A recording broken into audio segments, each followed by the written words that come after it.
పెళ్ళైనా పండగైనా వేడుక ఏదైనా పట్టుచీరల ప్రత్యేక వేదిక వారాహి సిల్క్స్.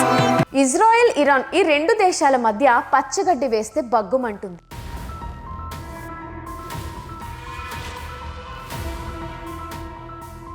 ఎప్పటి నుంచో డైరెక్ట్ వార్ చేసుకోకుండా ఒకరి మీద ఒకరు ప్రాక్సీ వార్ ఆడుకుంటూ వస్తున్నారు. కానీ రీసెంట్గా ఇజ్రాయెల్ తన రూట్ మార్చింది. ఇరాన్కి సపోర్ట్ చేసే వాళ్ళనే కాదు, ఏకంగా ఇరాన్ టాప్ కమాండర్లను, ఇంటెలిజెన్సీ లీడర్లను టార్గెట్ చేసి మరీ ఒక్కొక్కరిని లేపేస్తుంది. ఈ టెన్షన్ వాతావరణంలో ప్రపంచం మొత్తం ఎప్పుడు ఏం జరుగుతుందో అని భయపడుతుంది. ఈ క్రమంలోనే సీన్లోకి వచ్చాడు అలీ మొహమ్మద్ నైని.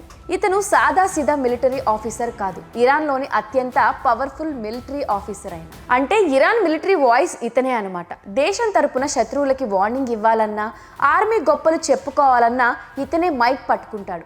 ఇరాన్ సుప్రీం లీడర్లకి ఇతను చాలా క్లోజ్ కూడా. ఇజ్రాయెల్ వరుస పెట్టి ఇరాన్ అనుకూల వర్గాలను, హిజ్బుల్లా లాంటివి టార్గెట్ చేస్తుంటే నైని మీడియా ముందుకు వచ్చి పెద్ద పెద్ద డైలాగులు పేల్చాడు.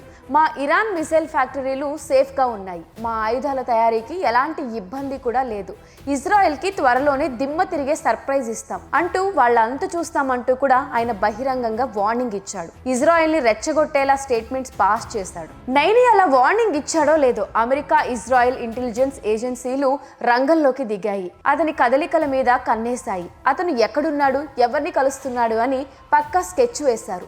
వాళ్ళ రాడార్లతో నైని లాక్ అయ్యాడు.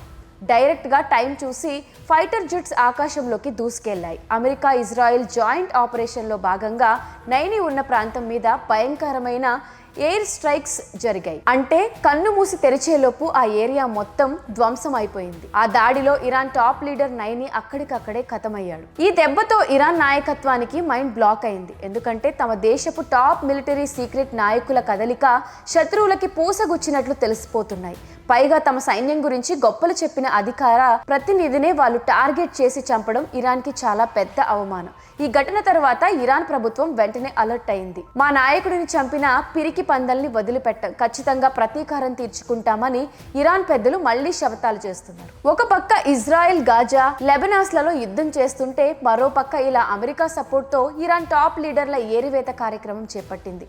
ఒకరి మీద ఒకరు ఇలా దాడులు చేసుకుంటూ పోతే ఇది ఖచ్చితంగా మిడిల్ ఈస్ట్లో పెద్ద యుద్ధానికి దారి తీసేలా ఉంది.